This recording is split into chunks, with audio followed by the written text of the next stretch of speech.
Jeffrey Epstein. There, we got it out of the way. We said it. That's the entire introduction to this episode because it is going to be a long one filled with information about Jeffrey Epstein. Information you've probably heard a lot of in the past, but now compiled into a succinct, digestible format. So, why waste time creating, a dumb introduction as we usually do that usually ends up with Jeffrey Epstein anyway, when we can just get it out of the way up front. That's right, Jeffrey Epstein.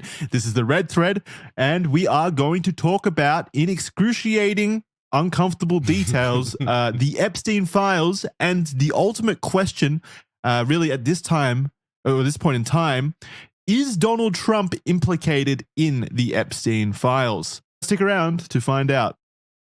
Hello, Jordan. Welcome. Jackson. Welcome to your own show. Well, thank you very much for doing that. That's very exceptional manners, I've got to say. It's also just incredible that we have an introduction that is appropriate for once. Normally, just in case you're a new listener to this, Jackson, one time he made every starting letter of every sentence spell out Jeffrey Epstein and then tricked us all and waited to the end as a big reveal. It was in many ways, this entire series has been leading up to this point. Every other episode has been like a little breadcrumb leading to the ultimate episode about Jeffrey Epstein. It's like a really fucked up Hansel and Gretel situation going on right now. But you're here with us to find out what is in that gingerbread house. And unfortunately, the answer is Jeffrey Epstein. Jeffrey Epstein, born on January 20th, 1953, is a formerly alive and now infamously disgraced American financier. That's always so nice, describing dead people as formerly alive. I like that. That's classy. It's classy. I've never heard of it ever. I thought it was a typo. It seems like you got this translated by somebody that does like signs in English in like mainland China. Like some bad mistranslation. It's Chinglish, essentially. Like, is that a way? It is classy. It's definitely polite. Yeah, it's polite. What do you want me to say? He's dead. It used to be. Okay, dead. Sure. But I mean, I know. Please continue the trend. All I'm saying is, if it isn't, it's the nice way of doing it from now on. At the time of his death, he moved his firm to the US Virgin Islands, reducing his income tax by 90%. Damn. I fucking hate you. I mean, he's good at his job. Hey, he's good. How hard is it to move to the US Virgin Islands? Can I do that? Is it easy? Or do you have to be a convicted sex offender? Like, it seems that it'd help, hey. It really feels like if you want to go somewhere, that's the place to do it. I think that Jackson, I don't think that you're in the same class as these guys. Tax bracket, I don't think it's worth it at this point. Hey, it might be. No offense. Tax. It would be nice to reduce tax a little bit over here for me, but yeah, but it just seems like I don't know. Like, is the US Virgin Islands particularly cheap or something like that? Usually, if you want to do something for our tax bracket, move to Bali instead. US Virgin Islands seems like a place for the rich and powerful. Yeah, that's a very exclusive club. He walks in on the island and then he says, "Oh, Brett, I was just talking about the finance market." And he was just like, well, this is obviously some setup. Like no one says, "Oh, I was just discussing finances." If you're a rich person and you do that, you don't say things like it. It was like a Jamie Kennedy experiment episode or something. He said it felt off the whole time that he was there. Like it was like a cartoon character. Okay. A cartoon character of a rich person. Yeah. Yes. Interesting. Okay. Sorry. No, that's all I've got. All right, back in your corner now, Jordan. Wait for your turn. I'll call on you when the time is right. Epstein was a collector of people and an extremely active socialite. Yeah, Cohen used to host sex parties at his house, and he would record them, and then he would then blackmail city officials to get things that he wanted. There we go. That's the same concept on a much more diminutive kind of scale, really, if he's just blackmailing city officials. Damn, it's just how it's done. It's, yeah, I mean, of course. Oh my It's God. business negotiations 101. Get your business adversary into the bedroom. For those listening out there, just wonder how I got Jordan Shanks on this podcast. What kind of incriminating evidence must I have? Who would do such a thing?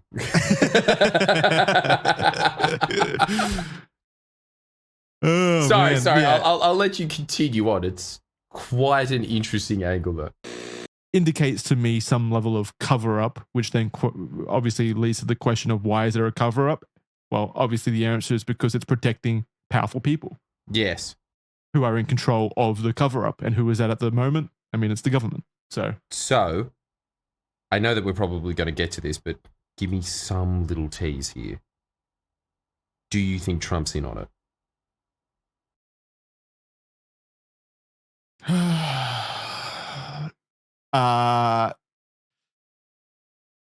Man, tease? Yeah, tease. Do I tease? Well, let me just say, this is going to be a big, beautiful document. You're going to want to read all of it. It's going to get spicy. Do we have an ad to put in there? No. Ah, okay. Unfortunately. All right, well, let's just read on.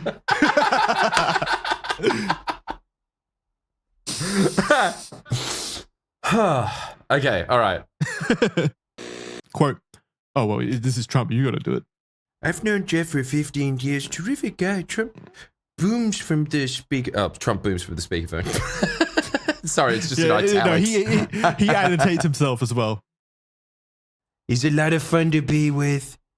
It is even said that he likes beautiful women as much as I do, and some of them are on the younger side, no doubt about it. Jeffrey enjoys his social life. Yeah. See, well, I mean, to say the quiet part out loud. It's a very Trump thing to do, isn't it? I mean, it is, but like, what a weird quote. What a weird quote to say. It is even said that he likes beautiful women as much as I do, and many of them are on the younger side. Why? What? Just as anything that comes into his head. I mean, but he wasn't even senile at this point. This was 2002. This was 23 years ago when he would have been like 50. He's always had it. He's always had that Trump magic. That's why it's funny. I mean, look. The other day, I saw him announcing like a rudimentary pharmaceutical benefit scheme for the United States. Any other politician on earth, if they were announcing that, would get a kid with leukemia up there and say, little Jeffrey here can now afford the medicines that he needs to get better. Isn't that right, Jeffrey? Yay. That would be the usual interaction that you would have. Yeah. His response was to say, there's a very rich man that I know. Many of you would know him. Terrific guy. He's also very fat. And he rang me up the other day and said, I'm taking the fat pill. And I said to him, it's not working. You're still a very fat man. And this is how he announces America has a pharmaceutical benefit scheme, just paying out his fat friend. It's undeniable.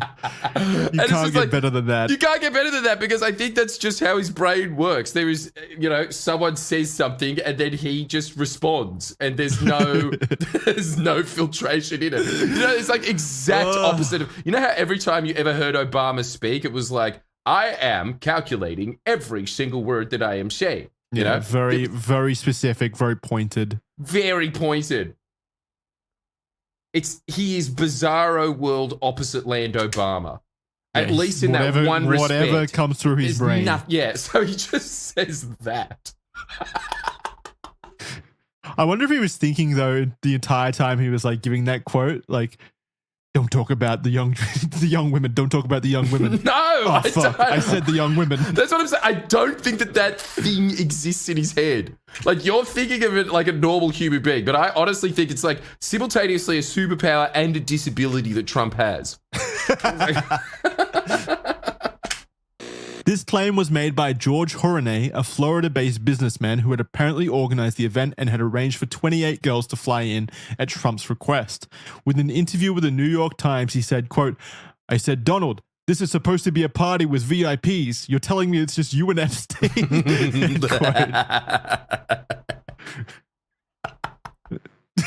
It's just, to be rich and powerful where just like, servant, come here.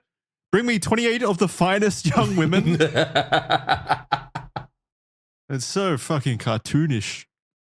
It is. It's really Saudi. Yeah. One source who knew both Epstein and Trump at the time told the Washington Post that the two were tight and acted as each other's wingmen. In November 2004, however, their friendship hit a snag when they found themselves bidding against one another for Maison de la Amitié, a $40 million Palm Beach mansion up for auction. Trump won the bidding war with a $41 million offer. That month marked the last recorded interaction between Epstein and Trump. Sad. Champagne tears. So it was all around this point. So, wow.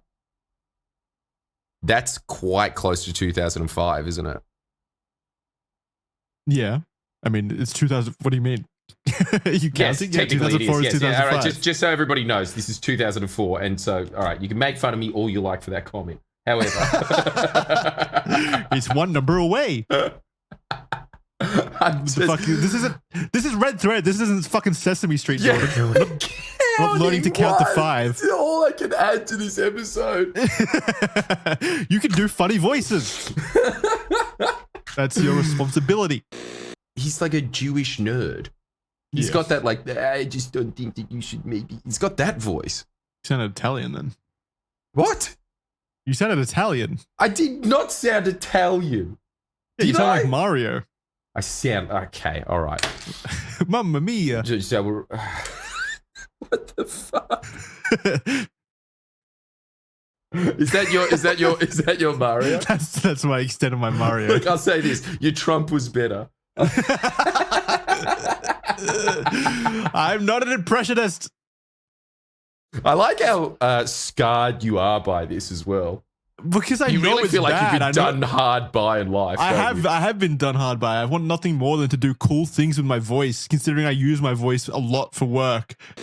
When it comes to JFK, I am one above an agnostic in the sense that I think that it was more likely than not that the CIA did do the deed. But I also think that it could have just been a... What, that he was in on it as well? No, I said they fucked JFK. You said they did the deed. That's a sex thing. That's not killing someone. Isn't it? Yeah, no. Did the deed is sex. You're saying that Dude, you're accusing the CIA like of fucking a Cockney prospector from the 1800s. Who uses do the deed like that anymore? When is it ever used in any other context? Holy hell, Jackson. I honestly feel like that was just a time glitch there. Maybe like, I'm well aware that people have used that in the past. This is a lot like your, what was the beginning of this? No longer alive, and being like, well, that's your thing, isn't it? Formerly alive. Yeah, formerly alive. Yeah, maybe I am from the 1800s. The spirit. I mean, yes, obviously you can say dirty deeds like that. Totally. What can I say that it's said? Assassinated? Is that okay? Or is that another sex term? Yeah, all right. I mean, yeah, probably. It could be a sex term as well. I don't know. Rather kinky, but I like where you're going.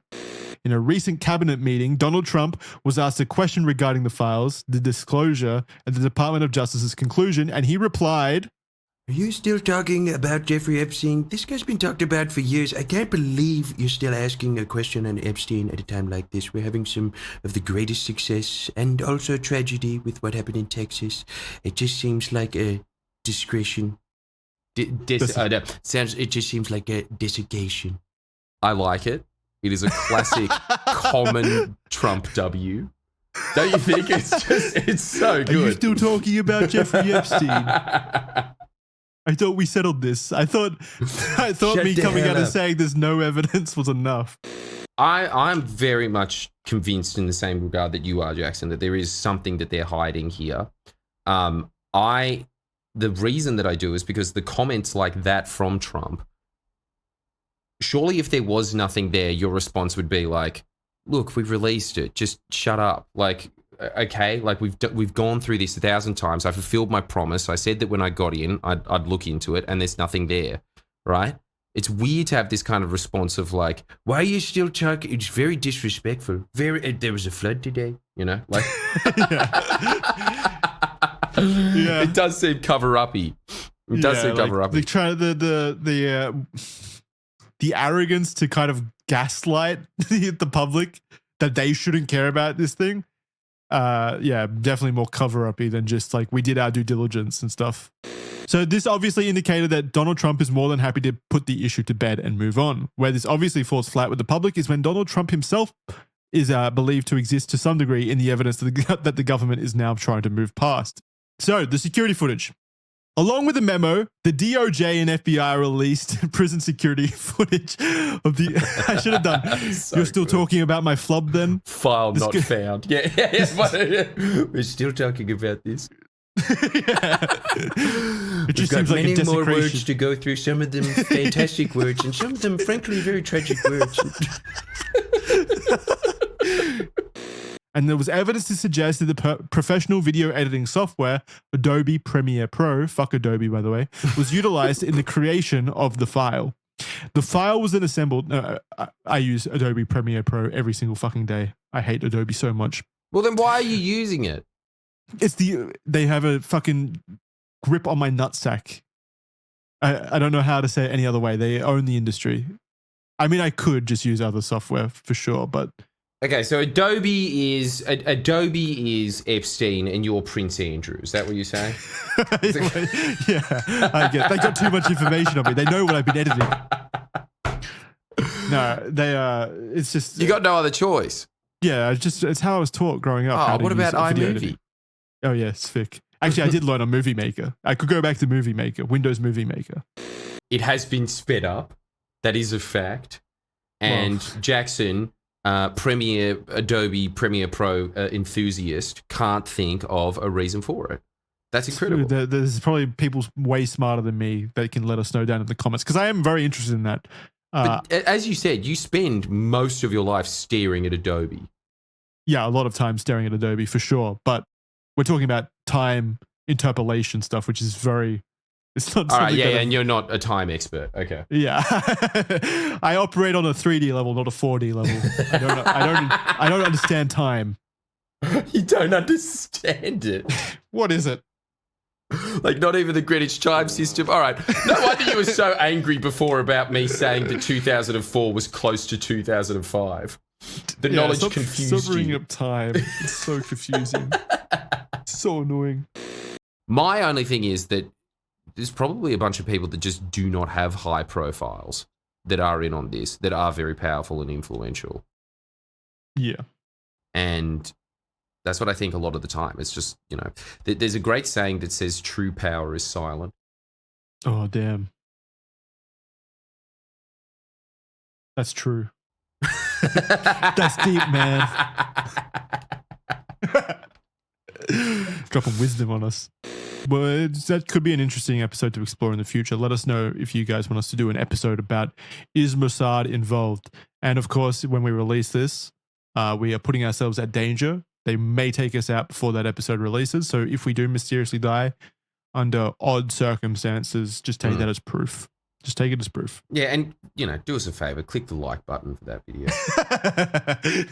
Make it count. A post-human lie. Yeah. Oh, man. I mean, out of all the topics that I've done on Red Thread, this is genuinely the one where I'm like, people that talk about this are putting themselves at danger potentially.